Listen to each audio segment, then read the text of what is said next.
I maybe I should have closed the door there. Yeah, well, that's gonna go.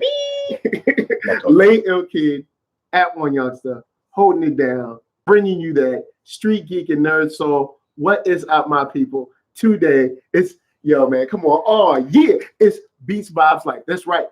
I, him, I, album, hip hop, get together, fun. Oh yeah.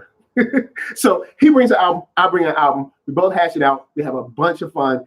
And today we got some celebrations. We have the 20th anniversary of Lootpack Antidote, and we got the 10th anniversary of Dilla, J State Page. So you're wondering, who's this amazing brother right here? His name is Arckatron.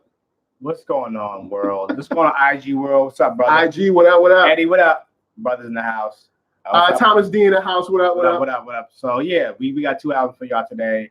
20-year anniversary and 10-year anniversary. Yep. So we're gonna have some fun. Now, before we have some fun, we do have just a little bit of news for both of y'all. You know what I'm saying? The IG world and the YouTube world. We got invited by DJ Super DJ Super to Violator the album's 20th anniversary in Las Vegas to cover it as press for NERDSoul. That's right, NERDSoul. Now, sometimes when things go on, you got to travel for press. You need a little bit of help. So we're asking for your help.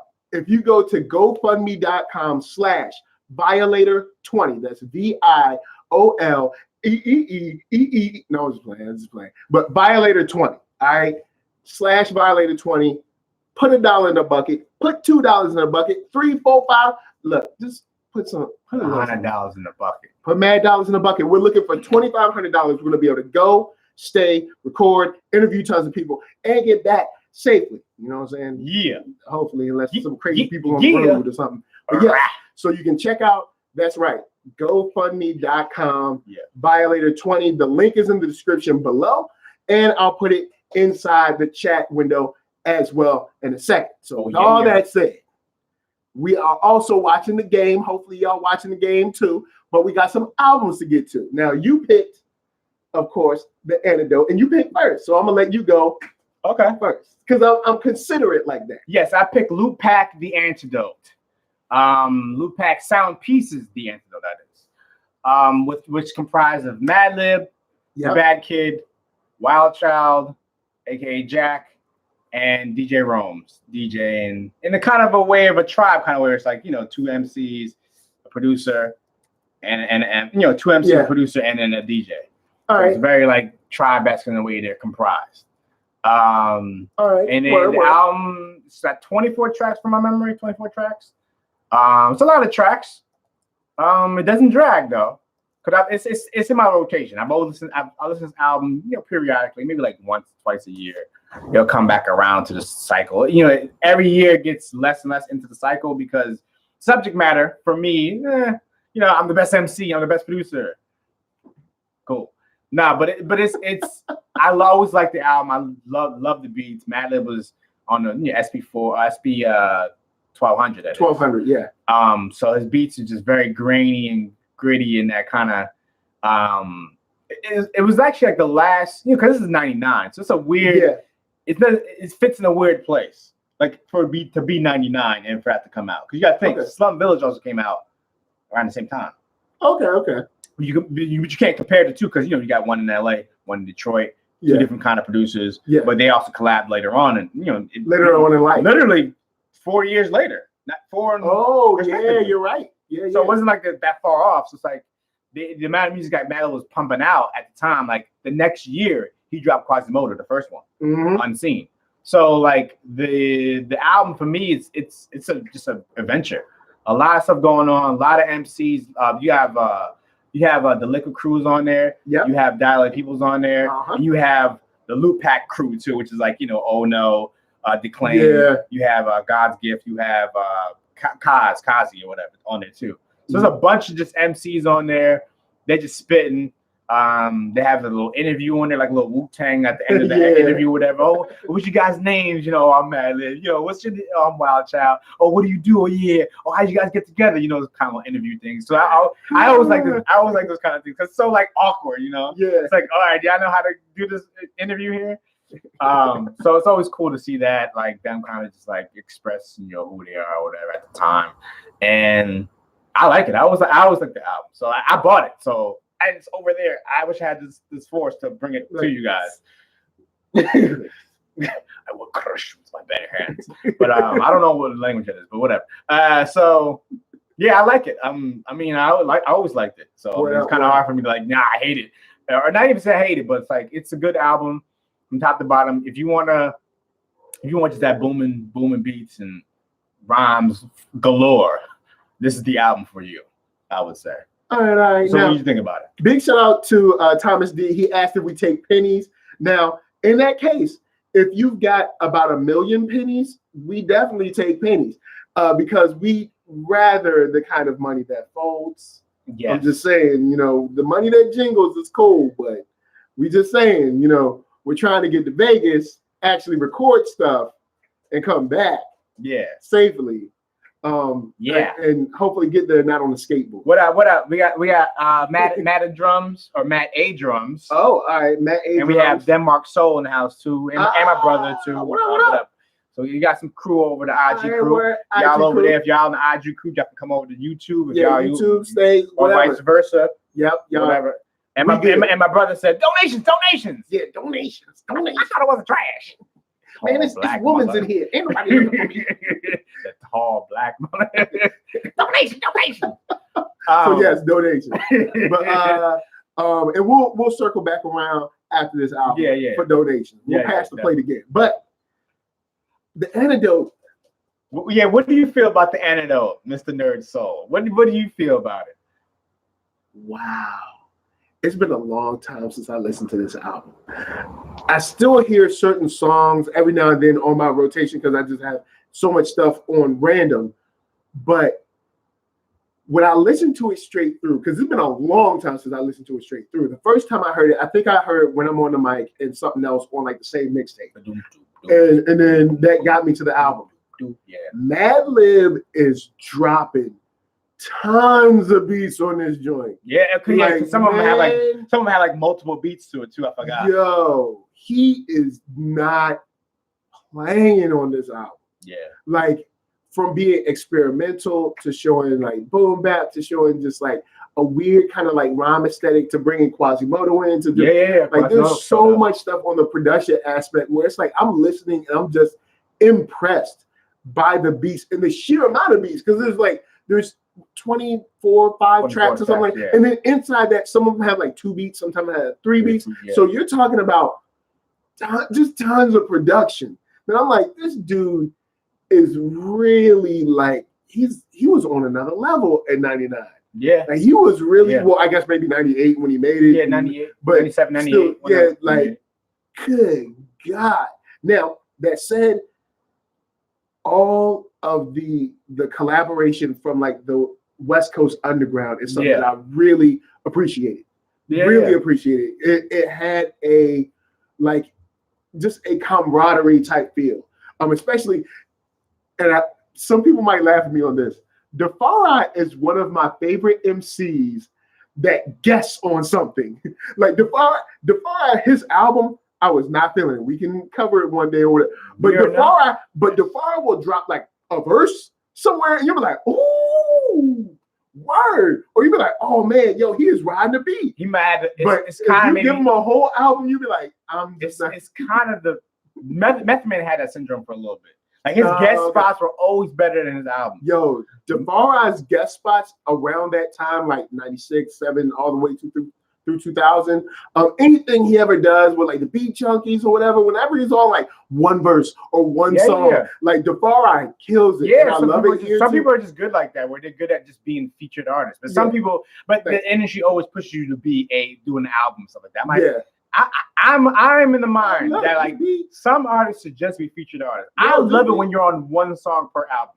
I love it. Yeah, you got one verse, knock it out. If Nate Dogg can make money like that, so can you. You know what I'm saying? My brother said Meth always smashes features. Always. Yeah. He always had a good record for features. Like, he never came whack with a feature. Yeah, I think it's just the energy of the new people around him. Like, he always showed up. You know what I mean? Yeah. But his own albums, he was a little more laid back. Or maybe to do something like he wanted to make sure, like, all right, I'm on this stuff. I don't want to be whack. I don't want to, do a good job. Like his feature on the Biggie's album, the what? Man. Doing all that, can't happen. Yeah, Method Man on that, like that. At the time, he had a bunch of other features too.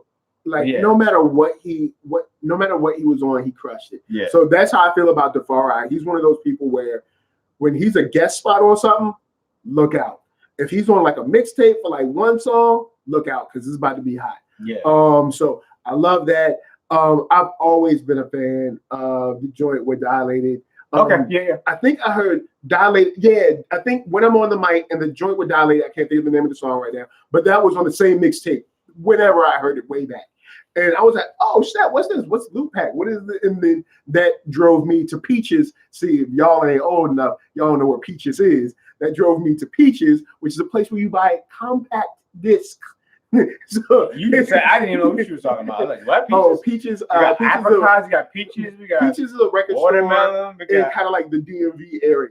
Yeah, so all my DMV folks, VA, 2 up, 2 down. There you go, that DMV talk again. There he goes again. Oh yeah, Thomas D said, and on All Eyes on Me, Meth Man. Oh yeah. Woo, yeah. He came through. My brother asked, sidebar, dopest featured artist. I was gonna say Method Man actually. It's gotta be like Method Bust or something like that. Bust is always Bust is always. It's still to this day like if you put Bust on your track, it's gonna be not gonna be whack. We'll tell you that. Yeah, it's no rhyme intended, no pun intended. He's gonna come through. Bust gonna come through. Yeah, and I'm pretty sure Busta has a rhyme that he threw away. That if he was to feature with, you'd still be like, "Woo!" Have you ever heard the joint with him and Nas on Nas's album? Nah, it's called not chicken grease. It's called chicken, something like fried chicken. It's called fried. I was thinking about that. It's called fried chicken, I believe. Fried chicken. Eminem. Eddie, you ain't really been up. Who said that? My brother. You ain't been a hot feature. You ain't been up here in a minute. We not the Eminem spot over. But I'll say this. Eminem, I always put him in the bucket where I do think he's got talent. He just doesn't make music that I like. Yeah. Like I think he's talented, but he doesn't make music that I'm not like, yo, let me pull out the Eminem album. So I'm gonna pose what Eminem features has he had? Because I know I'm trying to think of Eminem features. I can't think of it. Maybe like Renegade, I guess. That's the only one I can think of. Maybe. Yeah. Hit us in the chat and let us know about Eminem features. He's on Missy's album, the Real World album. Oh, won't you bust the roof? Yeah. Wow. Boom. That joint. Yeah. So he got some features back in the day, but I can't think of anything recent though. Thomas D said when I said peaches, he thought about 112 peaches and cream. That's a jam though. I love it because you know that I'm a fiend. Yeah. Getting freaky in my Bentley limousine. We got CRD 128 in the building too. What up, CID in the house? What up? Nice to see you. Nice to see you. It could be card. It could be credit. It could be just CRD. Credit. It could be. That's what it could be. Yeah, it's weird. What up? Peace. What up? Nice to see you. Peace up. NJ down. Boy. So Antidote, it just comes through. Now on the rhymes especially with Wild Child, it reminds me slightly of like some Def Jux type stuff. Wild Child has a wild style. And you know how I feel about Def Jux. Def Jux is the best, son. I don't even know who was on Def Jux is the most awesome. Who is even on Def Jux? I don't know. Def Jux was like Company Flow, LP, and like a whole bunch of like rapidy rap guys that they spent more time on trying to be tricky with wordplay than actually making music that people would enjoy. And that's what kind of like rubbed me wrong about Def Jux. I thought they had a great opportunity to like make an impact on the industry in general, but they chose to just be like weird for the sake of being weird. And they ended up making a lot of music that I was like, that Fun Crushing, Fun Crusher Plus or whatever. My brother had that album actually. I don't know if he ever listened to it. Did you like it? Did you like No, it? not this brother. My other brother. Older brother. Hologram Hayes is in the house. What up? Says, I still really like the production in this album. Madlib is my personal top 5. Can't wait for the new Madlib Freddie Gibbs. Yeah. I've been having my eye. We're probably going to cover that. Bandana, right? Yeah, we'll probably cover that when it drops. We'll check that out. Somebody just gave me a bunch of fire emojis in my text. Mr. PL talking about the album. I'm like, I'll check it out. I was going to check it out anyway, buddy. Yeah. Fire emojis, like 1,000 fire emojis, man. It better be fire. I'm sure. I'm saying you set it up. It better be fire. It better be. Shango Zulu, what up? Shango Zulu in the house said De La Soul. I don't know why, but maybe De La Soul to work with Madlib in the future or something. They already did. Yeah, but I'm just saying maybe more. Shopping bags. I don't know. Shopping bags, they way down your arm. That's my jam, boy. They do them things you got That's true. You. All them things you got from you. She got from you. She got it. We should review Grind Date, man. Grind Date got some joints. Grind Date does have some bangers. Grind Date got some joints on it. Because Dilla's on there a lot too. Dilla and Madlib got some beats on there. Yeah. And Ninth Wonder, which is one of my favorite beats on there. The church. Hey, yo, wake up. Yeah, and the Rakim Flow joins on it too. Yep, that's why I said boom, boom, boom, boom. I'm so glad that you guys are talking about Lootpack because exactly the Freddie Gibbs Madlib joint is ready to drop, and we are all waiting for that ish. Yes, yes, we are waiting for that joint. Hologram Hayes said Eminem, Biggie, dead wrong. Now that is okay. Now will we count that since it counts? Still kind of in the posthumous nature. The funniest thing is speaking of Biggie, I have some notes on the next album. Oh, it's gonna tie into the Biggie. Stick around, Hologram Hayes. We'll talk more about Biggie in a little bit. But what up? Tavana's in the house. So Tavana, what up? Hey. So with this album, the only thing is that sometimes the rhymes get weird, but they find a way to get weird and then curve back around and like line it up with being fresh. Yeah, they were different. Yeah. He had a different flow. He was hearing music differently than us. Yeah, and then also at the same time, it was still kind of rappity rap. Oh, but the beats and the concepts were just so like, yo. And then you had the family vibe and nature of like all underground West Coast. It gave me a vibe of like, wow, nobody's beefing over there. They're just like all having fun with music. You had to think at the time because you had licks. Dolly P was like you said, had Defari in it. Oh no, and the rest of them people, Wild Child's folks and stuff. Like, you had a good group of people that were just having fun making this album together, and it ended up being cool. Yeah. Should this be in your rotation? If you haven't heard it, yes, it should. Yeah, check it out. I'm gonna let you score it first. I might be a little biased, but I'll score it a 7.75. You want to do one of your thing, one of your things. I'm gonna go higher. I haven't listened to this straight through in a long time, and I was thoroughly impressed. Solid 8. Okay, I was gonna give it an 8, but I'm like, let me solid 8. Get it down for rapidy rap. This is oh yeah, it is rapidy rap. It is, but the beats are just so Madlib is on a tear. The Madlib flip of the Busta Rhymes joint to hit you with that. It's one of my favorite joints. It's a very interesting way to flip with that. Yeah, he flips the beat from what is that? The end of it's off the coming. It's the end of Everything Remains Raw. Yeah, Everything Remains Raw. Yeah, I believe man. But Madlib is just. He's just on a tear in this album, and I gotta give it to him on this. No hair flow make you act real dumb. Why not put your name curve like I'm named? But search crazy. Shut your mouth. Don't you complain? Yeah, that track. I make sure everything remains raw. Yeah. This album is good. This album is play it. it'll just give you an appreciation for like, yo, Madlib was like, he was gone. All up on he was gone in '99. I mean, he's still. I'm pretty sure there's tons of stuff that we'll never hear that you're like, it's mind blowing. But in that album, he is crushing it. Now, I got an album that we're going to talk about. Yeah. But first, of course, we got to pass that plate. All right. So once again, if y'all are new coming in, if y'all already been here, y'all just going to have to listen again. Bottom line is, Violator, the album, 20th anniversary in August. We got invited to go. When you got to go somewhere, sometimes you got to spend a little cheese. And we're reaching out to you guys. We need your help. We're asking for $2,500 at GoFundMe.com. Violator20. That's right. GoFundMe.com. Violator20. I'm gonna put it in the chat.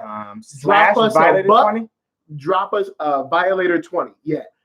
Drop us a buck. Drop us $2. Look, we all like the money that jingles, but we'd rather the kind, that folds. So check us out there. Put $1 in the bucket. Boom. If you can't drop $1 in the bucket, share it to like 3-4 of your friends that got $1 for the bucket. Then I'll be $3. And then be thank you very much. So I'm gonna put it in the chat. Check us out right there, because we're gonna go down there, cover it as press. They got the panel for the making of the Violator album, talking about the life of Chris Lighty as well. There's tons of DJs out there to interview, as well as also attendees of the event, trying to kind of capture, document this moment in time that they're going to be recounting. That's hip hop history. No other management group has really done this. And you brought up like Rush Management should have done one. It would have been interesting. It would have been real interesting. Rush Management, who he was, that could have been a cool album. LL, Public Enemy, like all the Def Jam. Yeah, it could have been a Def Jam album. But it would have been cool. But guys, we will drop it in the comments in just a second. Y'all hit us with a buck or two. But with that said, you got the Antidote. I had an album. I had an album that's 10 years old now. 10 years old now, yeah. Which is kind of shocking to me. I was like, yeah, it did come out in 2009. Because Dilla hasn't been here. Stopped now, year number 13 now. Yeah. So it came out 3 years after his passing. Yeah. So it's crazy. And he said, it's crazy. Yeah, it's crazy. Thomas D said he got a jar of pennies for us coming in the mail. So thank you very much. Thank you. Pennies count. Yo, pennies count, man. Put them in that little machine. And my people say every mickle makes a muckle. Yep, that's right. I still don't know what a mickle is, but yes, makes a muckle. Oh man. So Jay Stay Paid is a posthumous album created from a lot of beats that Jay Dilla had that were curated by Pete Rock. Now and Mother. And my Dukes. That's what makes this album special in my opinion. Because this isn't just the estate trying to get money from. It's not like, the Elvis estate is putting together another greatest hits, or like the Michael Jackson estate, or the Michael Jackson estate is putting ecstasy or whatever it's called. What's it called? Escape or whatever it's called. It's called Escape with an X or something like that. Yeah, something like. This is one person who was probably the closest person to, of course, my Dukes. Then woman who gave birth to him, and then Pete Rock, someone who he had looked up to pretty much his whole professional career and collab with. And collab with. You know what I'm saying? So I think this puts it in a special place as far as posthumous albums. It isn't just like, I hate to put them out there, but it's not like Puff just putting out something. Biggie Duets, which is what I was going to talk about. Well, no, it's on my notes. You'll see where I'm going to go with it. But keep talking. This isn't like Biggie Duets. This is two people that he cared for and they care for him, curating and carefully putting together this album.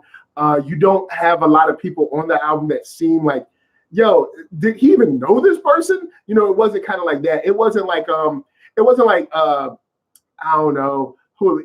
It's not like Taylor Swift was on the album or something like that. You know what I'm saying? Something, because you get some of that stuff with posthumous albums sometimes. Sometimes you get a posthumous album, you're like, why is this person on the record? Like they what? How are they? Why? Like, so it's not like Taylor Swift's on it or like Usher's on it. And I mean, no, just the Usher, but it would just, you'd be like, why would, I was some jamming thing. Didn't make some jamming. Yeah, no, but I'm just saying in his, in his professional career, it would be weird to kind of see that, you know what I'm saying? So with that said, I listened to it all the way through again, and I'm like, you know what? I like the pacing of this, and I like the beats that were chosen. Now, some of course were already out. I think most of them probably were already out, except maybe like one or two. So this is more, or three, you know what I'm saying? But this is more of them putting something together that's official, that is also probably like the top quality of like, you know, CD mixing, you know, whatever. And it's nice. The range, the features, for me, 10 years later, it still works, whether it's MOP or whether it's Frank and Dank or whether it's LJ. Like, it's weird. It seems like, but I mean, he would have still worked with those people. It seems like something, or people that he would have worked with. It doesn't seem extremely out of place, even though we know he is gone. And I still enjoy it. I still enjoy it a lot. Now, I know this guy over here. Please tell them the first thing you said when I brought up J.J.P. I don't know what I said. What I say? You tell me what I said. He said, yuck. Oh, in yeah, quote. Yuck, yeah. Yuck. That's what he said. I'll tell you why it's yucky, but you done? I'm done. I'll get some finals after you. Let me switch it from the game to my notes, because the game right now, you know, you got what, 82 to 85. All right, GS up. I got notes, but I had to write this down. It's just some thoughts I had. Thomas D said Pac still dropping albums with people he never knew. Yeah. Pac coming out next week. Yeah. I wrote this long time ago. Way back in '94. A real long time ago. Thomas D, that ain't your wife. Feel me? Yeah. So I have some pros and cons and some extra information. Okay. Of what I was thinking when I was listening to this album. All right. My pros. Wait. You want to go cons, or you want the extra information? What you want to do? What you want? How you feeling? I would go in the list of where it is. I'm gonna go pros, cons, extra information. All right, listen. Pros. Pros. There's beats on here that I've never heard, and you know, and he got way more. I thought I had Dilla stuff. Nope. And he knows. Has Dilla stuff. So there's 3 beats on it that I've never heard in my whole entire life. The King beat, and there's like 2 other ones. The one Danny Brown I've never heard either. I didn't have that beat tape before. I had it afterwards. So I had it later on. So you did procure it. Yeah, I procured the whole tape because I had the tape that was incomplete, and those are the beats I was missing. So I found these beats later on. What up? Another reason why I like the album, all right, is that the beats were cleaner. Because a lot of beat tapes I had were like 96 kilobytes. You're looking, and the quality ain't that best, if you know what I mean. MP3 people, you know what I mean? Like, MP3 folks, y'all know that 96. But this stuff was still banging though at 90. Oh yeah. Yeah. So I'm like, it's still Dilla. It's that fuzzy, but you can hear. But you can hear fuzzy, low hiss, low quality. But it's still banging though. It's still Dilla. So it's banging. It still crushes. Number 3.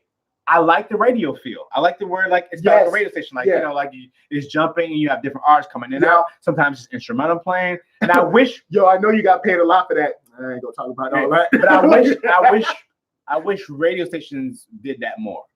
Because they're not radio station ain't radio station no more. Yeah, that's the more ironic thing. That albums have to do that now, where radio stations used to do that. So albums have to do that. Speaking of that, I reached out to Radio 1. If y'all know anybody at Radio 1, tell them holler at me because I'll make your stuff fire. But continue. Wait, you reached out to Radio 1? Yeah, or I'll tell you offline. But everybody knows what I'm about to say. What does that sound like, everybody? Flex, flex, flex, flex, flex, flex. Mr. Flex is in the building. But at least we're not doing the holy flex. All right, see the holy flex is the holy flex will turn us off. So we ain't gonna do that till like. Oh, you talking about? No, we ain't gonna do it yet. We're gonna wait. We're gonna hold. All right, so more pros. Wait. Is that all your pros? No. There's one more. You also hear tidbits of where he was going with his sound next. So like a beat like King, you didn't hear nothing like Dilla that before that or after that. Like that was more in line with The Shining, because The Shining was his last project he worked on. Yeah. It was 75% done, then Kareem Riggins came in and finished at 25%. Yeah. So there may be some verses that were missing from Dilla, basically, like verses and maybe some cleaning up of some stuff here and there. But I trust Kareem Riggins' ear to do it. All right. So those are my pros. So I have 4 pros. 4 pros. That's good. My cons. All right. Do you have more cons than pros? No. Okay. It looks like it's only 3 cons. 4 pros, 3 cons. I feel that they should have just left the beat tapes in order. Because my thing about it seemed like those beat tapes were they had flow to them. And taking it just like kind of like cherry picking it, it's kind of like a disservice to Dilla's kind of way he did things. His thought process, I guess. Or just like them beat tapes were like albums in a way. So if you just taking and start cherry picking, it takes away from the album. So like some of those skits were on those beat tapes. So it kind of feels in the wrong order if you've heard the beat tapes. But for people who haven't heard the beat tapes, I can see you like, yo, it's just Dilla. I haven't heard the beat tapes. So for someone who's like a Dilla in the bag with Dilla, so like he's super duper. It's hard for me to hear it like out of order like that. Okay. But I did like the radio feel, so that kind of takes away. Makes it a little bit better. Kind of helps it a little bit. Yeah, it makes it a little bit better. All right. My other con is I said The Shining exists. So The Shining at this time is already now 3 years old. So The Shining exists, and I feel some of the artists he wouldn't collab with, yo, for real, for real. All right, like who? Danny Brown? No, Danny Brown makes sense. All right, then who else? We had MOP. We know he had love for MOP. Yeah. Doom. We know he had love for Doom. Yeah. Some of the other ones. Some of the no Frank and Dank. No. Come on, Frank and Dank. He worked with Frank. Hold up, Blue was on there, right?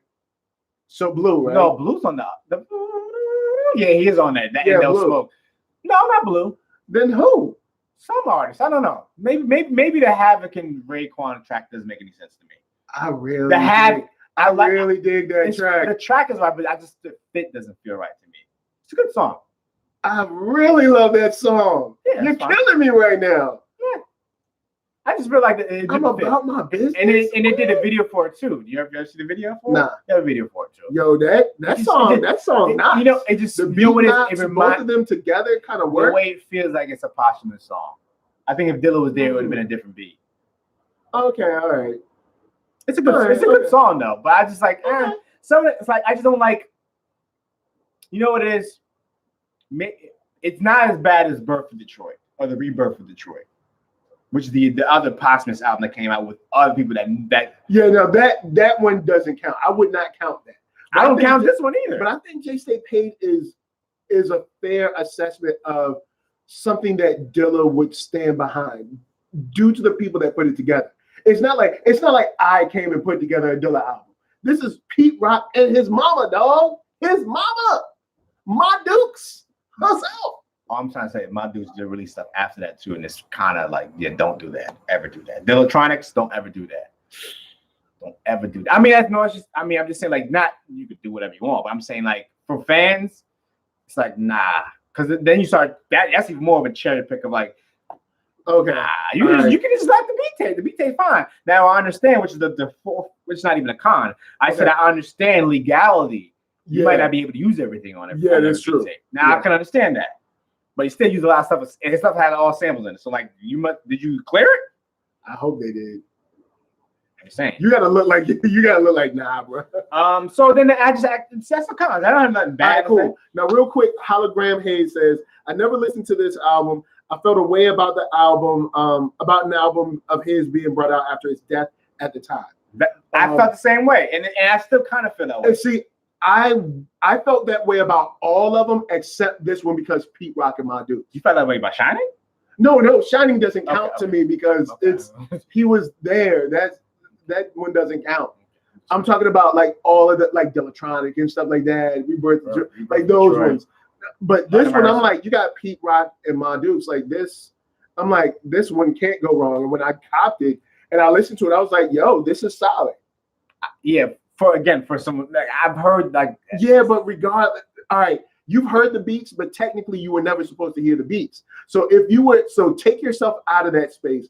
No, do it. Yeah, I can't unlisten. Yeah, but what I'm saying is, if you would have never heard those beats, you would have probably listened to this and be like, "Oh snap, this is a solid, well put together album." You know, artists. I don't know if I don't think I would. Artists that he knew or appreciated, put together by two people that he respected and loved on this album. So I mean, I'm like this one. This is the one that I respected because of who put it together. Whoever this is, I don't know. Oh, Dizzy. And Illa J actually, even though it's his brother, did you hear any Illa J and Dilla before Dilla passing? My point exactly. Man, that's it. There's no Illa J Dilla production that's been released that we've heard before his passing. Okay. We didn't even know do you know who Illa J was before Dilla died? No. Exactly. But I will give you that. But that's still. Is that QD from QD? Like QD from like back in the days, QD? Yeah. It don't even sound right. Like, in fact, it don't even sound right. It sound like that. Not saying they were phoning in, but they don't even sound like who they even sound like no more. Look, just get to your extra story stuff. He messing up my look. Get to your extra story. My extra stuff is Thomas D said clearing samples is a nightmare, which is true. True that. I thought. Have you heard? Thank you, JD. Part 1 and through 4. No. That's J-Rock's mix of Dilla's music. That mix is the best mix of Dilla's music I've ever heard. I wish they got J-Rock to actually DJ it and mix it. There's some weird spots in there when the beats dropping and the other beats are dropping in. I'm like, yeah, there are some parts in there where it's kind of weird. So that's my only extra info. Okay. That all y'all, it's a podcast. It was a podcast that Stone Soul dropped every year after the year he passed, 2007, 2008, 2009. Check it out. Search anywhere, wherever you're searching, search Thank You JD, part 1, part 2, part 3, part 4. If you want to go, if you anything, just check part 3 and 4. Because 3 and 4, I don't know what he had like 5 turntables or something. The mixing was ridiculous. So that's my little extra info for y'all. Because this is Dilla, so you know I'm all hyped. You hear me? I ain't never hyped like this. You can tell I'm hyped. What is in over there? Hologram Hayes says Busta did a mixtape collabo with Dilla after his death. I remember that. I never checked it, but I remember it. I have it. He said that was the only album I rocked with, mainly because him and Busta were close with each other. And those songs are already done. Still hurts my soul. Most of the songs are already done.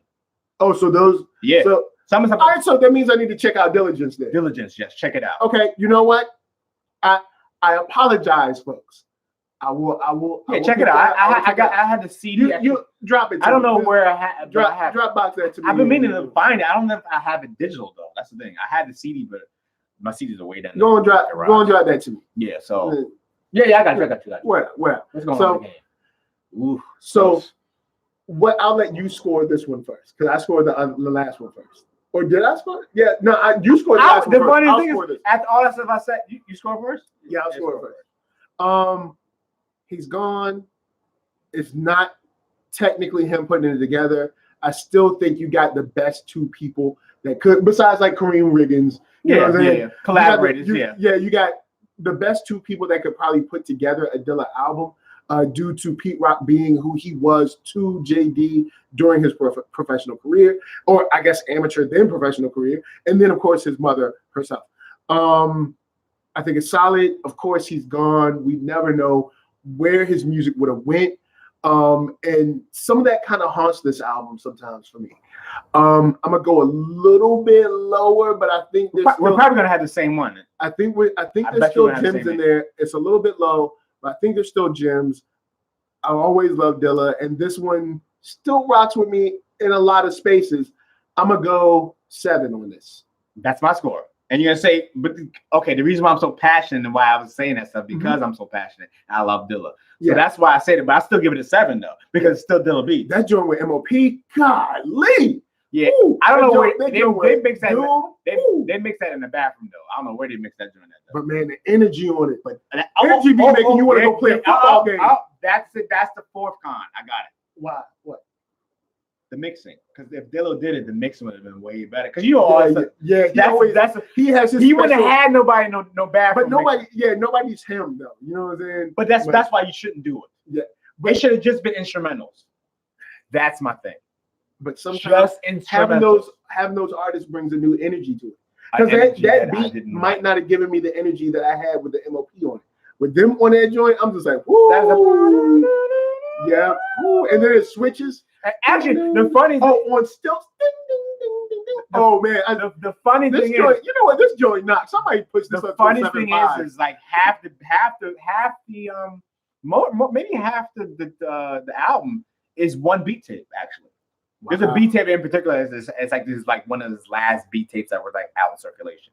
Okay. So I commend it for it because the Black Thought one is one of them too. That's one on the beat tape too. That's another one that knocks. Y'all know what I'm having trouble at the crib, man. Yeah. This joint got some. And Black Thought is definitely a collaborator because Dilla was on Roots albums, and yeah, and there's a song. And we know someone who has tried. There's a song. You know what? I'll put an asterisk before I say this. There's someone on the Roots that has definitely. You didn't say his name. Like there's someone on the Roots. Like you know what you're talking about. Questlove. About Jesus Christ. You know? Not yet. You don't mess up the string. Right? You know you going. Don't mess up the string. Questlove, to a certain degree, from my perspective. We don't know. You know, about to get shut down. We're gonna get shut down. YouTube about to shut us down. IG's like, nah, you can't have that. You can't have that on here. So, from the outside looking in, sometimes Questlove seems to maybe dip into an area where he's kind of capitalizing off of his relationship with Dilla instead of, and this might be because, you know, I don't know the man, but from the outside looking in, sometimes it slips from I'm having a conversation or just recounting great moments to, you know, I'm like privileged. The guy to give you the inside scoop. I'm Dilla privileged. And I don't know how I feel about that all the time. Sometimes I feel like it's everything in life. That's a delicate dance. Like, it's a hard one to like. You want to. That's your friend. You want to talk about him, but you want to kind of still like lower, because especially tone it down a little bit. Especially because when it comes to someone who's a public figure, we all take ownership in certain ways of, you know, Dilla. Like, you know, Hologram Hayes said, you know, he didn't, you know, or she not sure. Sorry, yeah, because your picture is like mad teeny and I can't see it. Sorry, that's the thing about YouTube. They need to have bigger pictures for people. Yeah, bigger pictures so I can see who you is. But you know, you have a certain connection with Dilla, and there's like an ownership there, just like me, just like you. And sometimes it gets tied up with like Questlove said that I don't think he should be the one putting out all this, or he's acting like he, you know what I'm saying. And sometimes that might not be his perspective. So, but it struck me like that a couple times, not every time, but a couple times. So that's sometimes I feel weird about Questlove and how he kind of like talks about Dilla, especially when I feel like he didn't when he was alive. Well, maybe not enough. He didn't have the platform because you got to think this. Well, yeah, they Dilla passed and Twitter as they were hitting and Twitter and as Roots and Twitter and everything was blowing up. So. It was like because what he passed in February 6. All right, so Twitter was created in what, like 2003, 4, something like that. So like Twitter was just getting his legs. Yeah, but Twitter really got his legs in like 07, 08. Really. Yeah, like so Twitter was like, even though it's been out, but like I got jumped on him in 09, I believe. Like I think I jumped years ago. Yeah, I think I jumped in 09, 08. Y'all guys can search back. This old stuff. You know what I'm saying? But you ain't gonna see no stuff that you have a Me Too over, so you ain't gotta worry about that. But anyway. I may have something to say about Dice Raw or something. Some beef with Dice Raw. You did have some beef with Dice Raw. I still gotta see. I need to like print out those tweets. Like, can you find? How do people find old tweets? Go through advanced search, and then they be looking. I want to see that. I want to see if go find my advanced search. Everybody go to Arckatron. You know, on Twitter at Arckatron on Twitter. At Arckatron, find Dice Raw and find Dice Raw stuff on there. That's gonna be fun. That's a good little flashback. I've been doing all flashbacking this whole week. I was going through all my old files and stuff. I need to go back in that too. So some old pictures and stuff from back in college and stuff, man. Yeah. Throwback, man. Throwback. I had no hair on my face. It was weird. These glasses were all like, I had small glasses, like little small. Oh, the little baby joints? Yeah, it was weird. Weird, super weird. But yeah, I think you should get that. Now, we feel like we got it out. We got a little bit of time left on the game. We got 8 minutes left on the game. It's 91 all. You know what I'm saying? You don't know who's gonna win. You know what? Why not? I'm just going to give it to Toronto, man. Toronto going to take this joint. Yeah, but the thing is, you have to win on. If they win in here, then that didn't win. But I'm just saying, like, you got to take it. You can't. They ain't gonna give it. You got to take it. And they've been taking it serious, but they've been having those little lackluster games. Yeah, Golden State they've been tripping. But with that, see, Thomas D says Twitter was lit in 09. Yeah, I used to beef with Diddy. Yeah, 09 was it, man. When I am Diddy. Remember, that's when people started doing I am everything. Diddy was the first one I said I am Diddy. I was like, yeah, but I am whatever. You know, I am Thor or whatever that people say. I don't know why I said Thor. They said they used to beef with Diddy. Yo, straight up, I saw Puff yesterday. I saw Puff yesterday. Yeah, I did. He was literally directing cars in and out of the lot. Like, wait, what lot were you in? Oh, I was in the lot at 9200 Sunset. I was at the lot. That's where his offices are. His office is there. Yeah. Sean Combs Enterprises. Sean Combs Enterprises. Yeah, this is where he was. But I saw Puff, and I saw the other day. But he's just chilling there with a black shirt and black shorts, man. That's it. You know what I'm saying? Sure. He's just chilling. What's Hologram Hayes saying over there? Hey, you guys. Hologram Hayes says, "Have you guys done a top 10 producers?" Yes, we have. Check the page. It's on I could go on all day about that. And rest in peace to Bush. Yes, that's where we're about to go. But yes, we do have a top 10 producers. And I'll find the link. I'll post it in here in a second. But with that said, of course, we have the passing of Bushwick Bill, which to me is just like, you know what? This is another large piece, even though it's not something where it's like, it's not like, Michael Jackson or something like that. This is still a large part of what I would consider what was great about hip hop when it was very regional.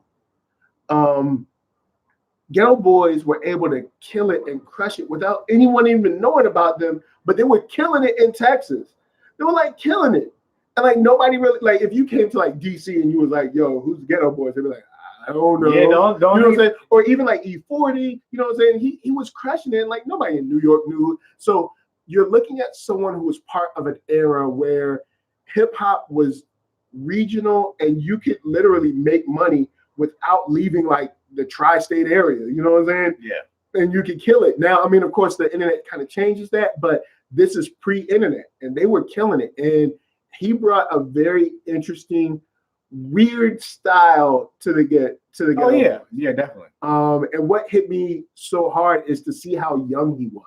You know what I'm saying? I don't know how old he was. He was 53, right? Let me check me if I'm wrong, but I think he was 53. I have a computer here. Yeah. Got Google right there, but I believe he was 53. And the thing that hurts to me about that is because, of course, when we were young, I'm sure your grandparents or whatever, you saw old people, you know what I'm saying? You saw people that were like, like they passed at like 90, 93, 98, something like that. And now we're having people that pass at like 53. You're like, yo, there's so much more life. 52, sorry. There's so much more life that he could have had, whether it was in the industry or not. But a lot of times we don't know. We don't know if these people are taking care of themselves. That's true. That's true. One thing, and we always got to like. Not everybody's gonna be, but like not everyone's gonna be like you can't. No, we're not gonna live forever.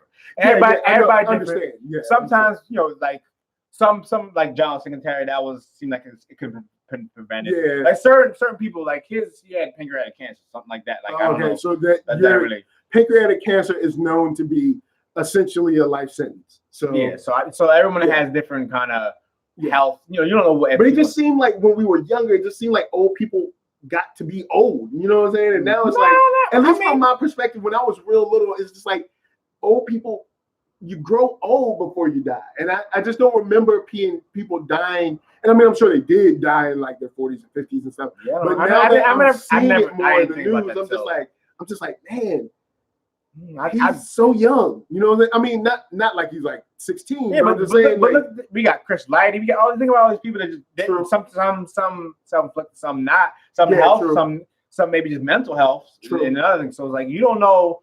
Everybody's different, man. And the thing is, we only know about them because they're famous.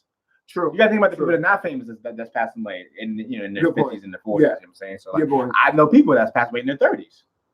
Yeah, personally, yeah, and I do too. I knew someone who passed in 31. So but it's just that's what hit me when I saw his age. I was just like, man, 52 and Guru, exactly, Guru.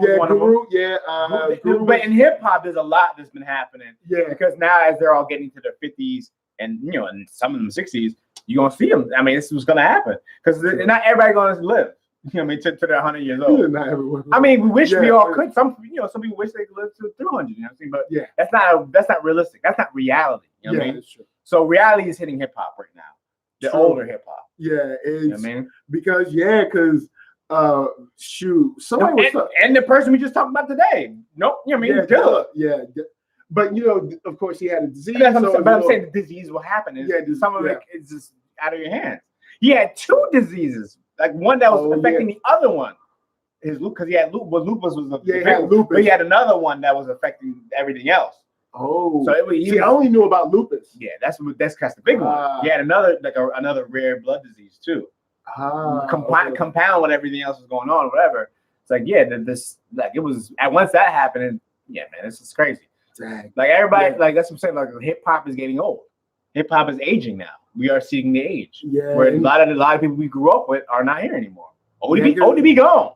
Yeah, he been gone for a while now. ODB gone. ODB gone. He been gone for a while now.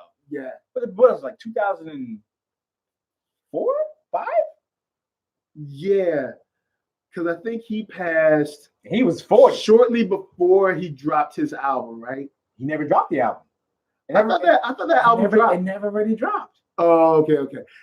I forgot there are bootlegs and stuff like that. Yeah, it never because it was a posthumous. I don't know if everyone even listened to it.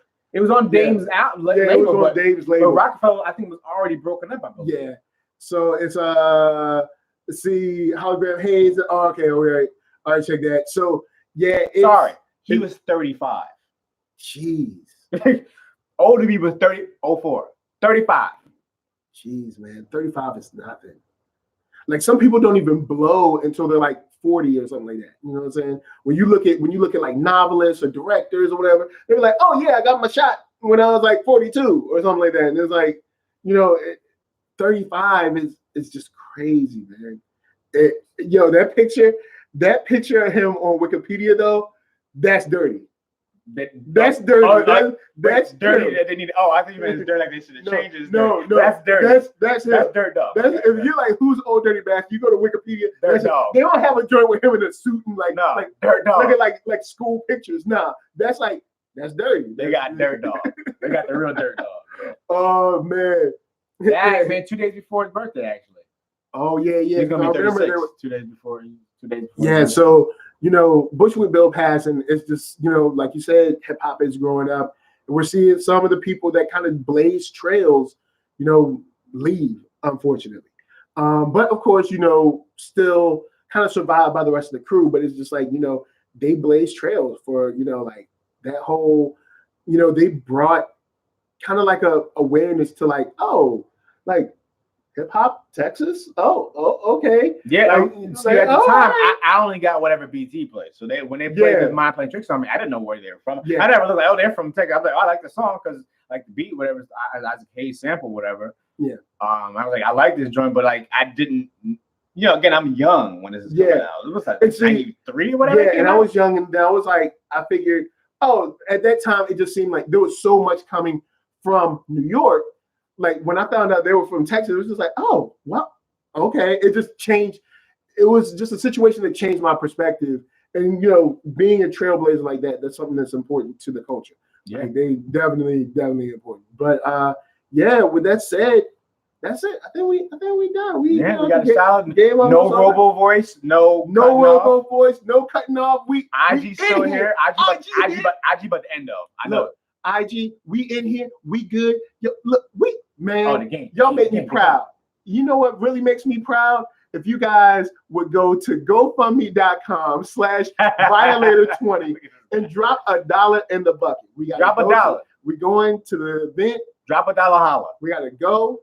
We gotta stay. Holla. We gotta work. Record, document as much as we can, and of course, bring it back to the channel so we can show you guys and kind of throw a nice little time capsule in capturing this moment in recounting the life of Chris Lighty, also the making of Violator, the album, which had tons of dope people, and just maybe like the intricacies of how maybe like relationships meshed or didn't mesh, or how beats came to be, or this person met that person, and blah, blah, blah. You know what I'm saying? Because just because you manage multiple people does not mean that they always get along, or that, who knows what happened. But I'm very interested to hear about the story. Yeah, the inner workings. The inner workings. Little stories and stuff like that we never heard or whatever. Yeah, and then also to get a chance to interview some of the people that are involved or that were involved at the time as well when we get there. There isn't a guest list out yet, but we'll keep you updated with the guest list. It's a little early. It's a little early. We still got like 2 months, but that's why we're starting now.